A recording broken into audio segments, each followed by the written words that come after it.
সত্যি করে বলো কবি, কি চাও আমার কাছে? মনে হয় তুমি দেবী। আমি দেবী নই। তুমি তো জানো না তুমি কে। কে আমি? তুমি সরস্বতী। শব্দটির মূল অর্থে যদিও মানবী, তাই কাছাকাছি যাওয়া মাঝে মাঝে নারী নামেই ডাকি। হাসি পাই শুনে। যখন যা মনে আসে তাই বলো, ঠিক নয়? অনেকটা ঠিক। যখন যা মনে আসে। কেন মনে আসে? কি যাও বলো তো সত্যি, কথা ঘুরিও না। আশীর্বাদ।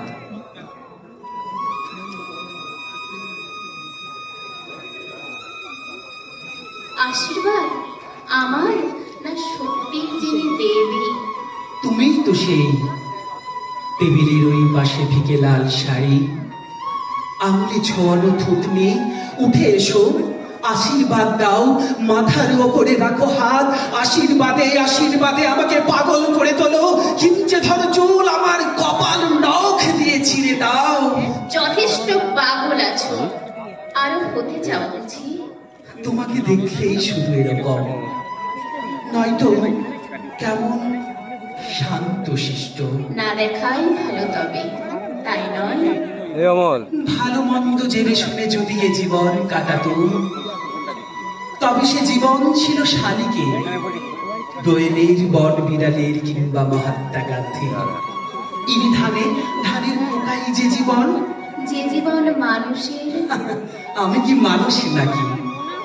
ছিলাম মানুষ বটে তোমাকে দেখার আগে।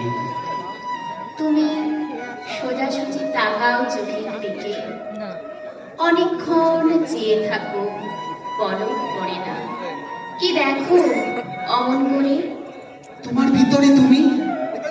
শাড়ি সজ্জা খুলে ফেললে তুমি, তার আড়ালেও যে তুমি। সে কি সত্যি আমি, না তোমার নিজের কল্পনা? শোন খুকি, এই মাত্র দেবী বললে। একই কথা। কল্পনা আধারে যিনি, তিনি দেবী। তুই সেই লীলা, তোর কাছে আশীর্বাদ চাই। সে আর এমন কি শক্ত, এখনই তা দিতে পারি। তোমার অনেক আছে, কণা মাত্র দাও। কি আছে আমার জানি না তো। তুমি আছো, তুমি আছো, এর চেয়ে বড় সত্য নেই। সিঁড়ির ওপরে সেই দেখা, তখন তো বলনি কিছু। আমার নিঃসঙ্গ দিন, আমার অবেলা, আমারই নিজস্ব শৈশবের হাওয়া শুধু জানে। দেবে কি দুঃখের অংশভাগ, আমি ধনী হব। আমার তো দুঃখ নেই, দুঃখের চেয়েও কোনো সুমহান আবিষ্টতা আমাকে রয়েছে ঘিরে, তার কোনো ভাগ হয় না। আমার কি আছে আর, কি দেব তোমাকে? তুমি আছো, তুমি আছো, এর চেয়ে বড় সত্য নেই। তুমি দেবী। ইচ্ছে হয় হাঁটু গেড়ে বসে, মাথায় তোমারই করতল। আশীর্বাদ। তবু সেখানেও শেষ নেই। কবি নয়, মুহূর্তে পুরুষ হয়ে উঠি। অস্থির দুহাত 10 আঙুলে আঁকতে ধরতে চাই সিংহীনের মতো ওই যে তোমার কোমর। অবধ শিশুর মতো মুখ ঘষে তোমার শরীরে, যেন যেন কোনো গুপ্ত সংবাদের জন্য ছটফটানি। পুরুষ দূরত্বে যাও, কবি কাছে এসো। তোমায় কি দিতে পারি? কিছু নয়। অভিমান? না, দাও অভিমান। এটা কিন্তু বেশ। যদি অসুখের নাম দি নির্বাসন, না দেখার নাম দি অনস্তিত্ব, দূরত্বের নাম দি অভিমান। কতটুকু দূরত্ব? কি মনে পড়ে? কি করে ভাবলে যে ভুলবো? তুমি এই যে বসে আছো, আঙুলে ছোঁয়ানো থুতনি, কপালে পড়েছে চূর্ণ চুল, পাড়ের নকশাই ঢাকা পা, ওষ্ঠাগ্রে আসন্ন হাসি। এই দৃশ্যে অমরত্ব। তুমি তো জানো না নীরা, আমার মৃত্যুর পরও এই ছবি থেকে যাবে। সময় কি থেমে থাকবে? কি চাও আমার কাছে? মৃত্যু? ছি, বলতে নেই। তবে স্নেহ, আমি বড় স্নেহের কাঙাল। পাওনি কি? বুঝতে পারি না ঠিক।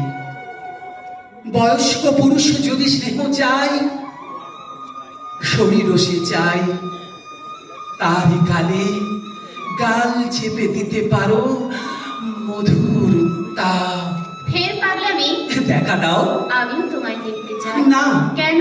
বলো না, কখনো বলো না আর ওই কথা, আমি ভয় পাবো। এ শুধু এক দিকেরই আমি কে, সামান্য, অতি নগণ্য, কেউ না, তবু এত স্পর্ধা করে তোমার রূপের কাছে। তুমি কবি। তা কি মনে থাকে? বারবার ভুলে যাই, অবুঝ পুরুষ হয়ে কৃপা প্রার্থী। কি চাও আমার কাছে? কিছু নয়, আমার দু চোখে যদি ধুলো পড়ে, আঁচলের ভাব দিয়ে মুছে দেবে। নমস্কার। নমস্কার।